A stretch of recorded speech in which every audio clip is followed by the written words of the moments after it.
আয়োজনকারী CPIM এর পূর্ব আগরতলা এবং মধ্য বনমালীপুর লোকাল কমিটির আহ্বানে এই বনমালীপুর বিধানসভার অন্তর্গত আগরতলা পৌর নিগমের যে পূর্ব জোনাল কমিটির অফিস আছে, সেই পূর্ব জোনাল কমিটির অফিসের অ্যাসিস্ট্যান্ট কমিশনার যে অফিসার সাহেব আছেন, সেই সম্মানিত অফিসার সাহেবের কাছে আমরা আজকে গণ ডেপুটেশনে মিলিত হয়েছি। ইতিমধ্যে এই 4 দফা দাবি নিয়ে গণ ডেপুটেশন দেওয়ার জন্য আমাদের প্রতিনিধি দল মাননীয় অফিসার সাহেবের চেম্বারে উপস্থিত হয়েছেন। নিশ্চয়ই প্রতিনিধি দলের তরফে এসে আমাদের কর্তৃপক্ষ কি বললেন, আমাদের দাবি নিয়ে কথা বলবেন।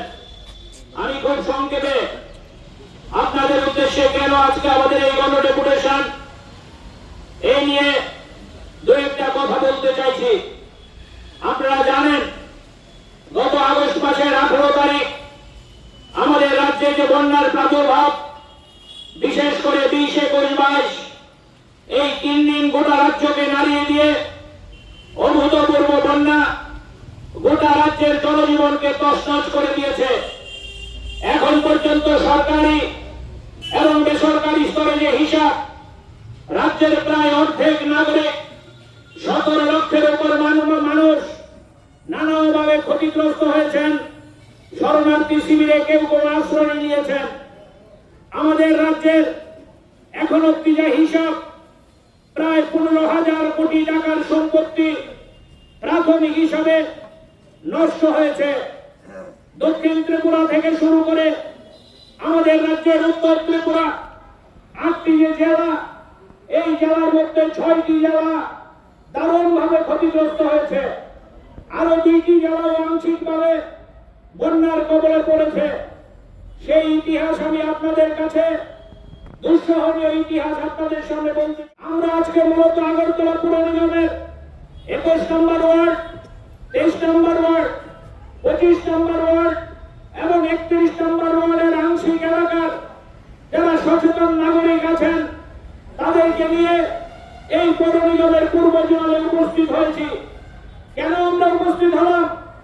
আমরা সব করে এই বন্যার পরে বন্যাগ্রস্ত ক্ষতিগ্রস্ত মানুষদেরকে এই মিছিলে আনার স্লোগান দেওয়ার শখ ছিল না।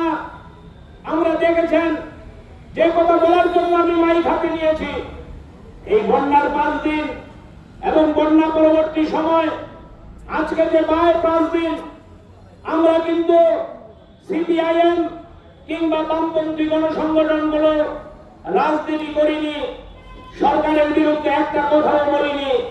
আমরা বলেছি এখন হচ্ছে প্রাকৃতিক দুর্যোগ, মানুষ বিপদে আছে, মানুষের পাশে দাঁড়াতে হবে।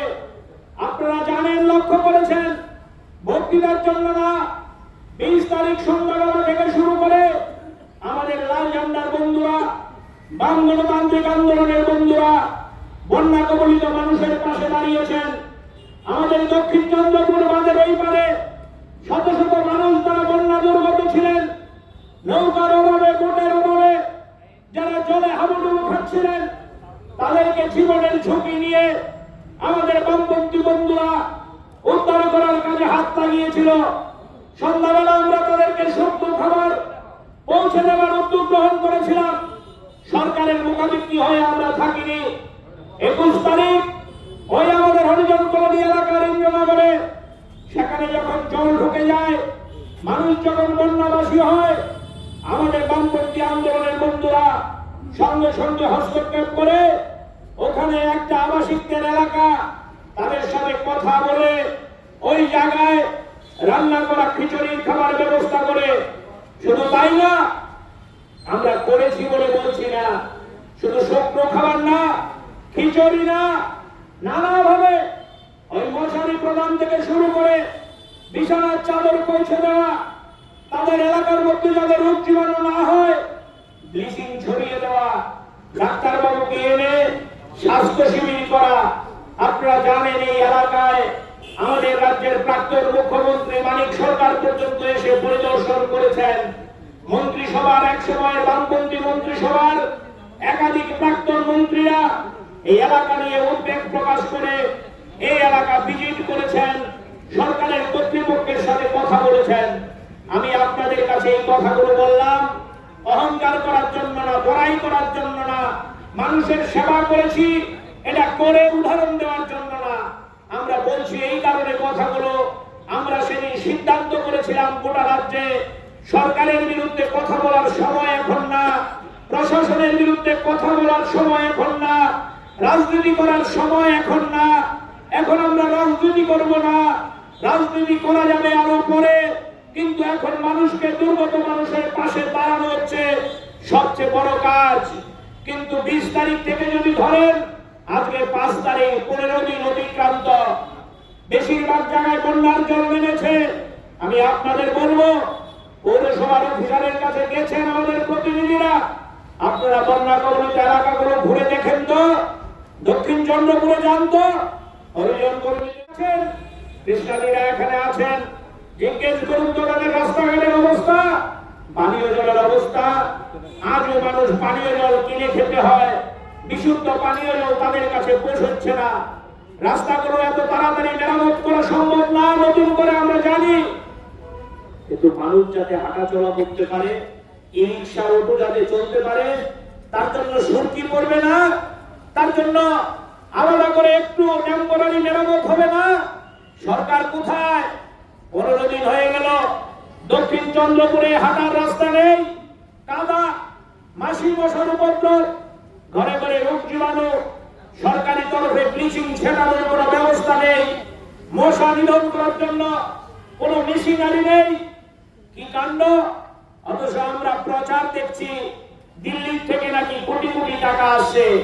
রাজ্যের মুখ্যমন্ত্রী থেকে শুরু করে মন্ত্রিসভার প্রায় সব সদস্যরা প্রতিদিন টুইট করছেন, নরেন্দ্র মোদী সাহেব এত কোটি দিয়েছেন, তো অমিত শাহ এত কোটি দিয়েছেন, বিভিন্ন রাজ্যের মুখ্যমন্ত্রীরা দান তহবিলে টাকা দিচ্ছেন, সরকার নাকি ঢেলে টাকা দিচ্ছে। দিল্লির সরকার, ত্রিপল ইঞ্জিনের সরকার, রাজ্যে নাকি টাকার কোনো অভাব নেই। আমরা জিজ্ঞেস করি, টাকার অভাব নেই, এটা কি প্রমাণ? ঘর ভেঙে পড়ে আছে টেম্পোরারি, এখন অব্দি একটা পরিবারে 2 ভাগ 3 দেওয়ার ব্যবস্থা নেই। গার্জিয়ানরা তো এখানে আছেন, সাংবাদিক বন্ধুরা তো এখানে আছেন, আপনাদের জিজ্ঞেস করি, রাজ্যে কি বন্যা হয়নি এর আগে? 93 সালে বন্যা হয়েছে, 97 সালে বন্যা হয়েছে, 2016-17 পর 2বার বন্যা হয়েছে। বন্যার পরপরই আমরা দেখেছি তৎকালীন বামফ্রন্ট সরকার ঘরে ঘরে কাজের ব্যবস্থা করেছে, বিনা পয়সায় রেশন দিয়েছে, 2 ভাগ করে টিন দিয়েছে, পলিথিন দিয়েছে। আমার মনে আছে পলিথিন নেওয়ার লোক থাকতো না, এত বেশি করে পলিথিন সাপ্লাই দিত। আর আজকে কোন এলাকায় একটা পলিথিনের গ্যারান্টি হয়নি, 2 ভাগ টিনের গ্যারান্টি হয়নি, রাস্তাঘাট মেরামত করার কোনো উদ্যোগ নেই, জল মেরামত করার, জল, পানীয় জল বিশুদ্ধ দেওয়ার কোনো উদ্যোগ নেই, মশা নিধন করার জন্য উদ্যোগ নেই। ড্রেনগুলো ভরে আছে, নদীতে পাহাড় থেকে যে নোংরা ছিল, এই নোংরা আজ অব্দি পরিষ্কার হয়নি। তাই আমরা পৌরসভার মাননীয় অ্যাসিস্ট্যান্ট কমিশনার সাহেবের কাছে এসেছি। আমরা জানি ওনার সব ক্ষমতা নেই, উনি সব কাজ করতে পারবেন না, ওনার নির্দিষ্ট পাওয়ার আছে, নির্দিষ্ট পেরিফেরি আছে সরকারি নিয়মে।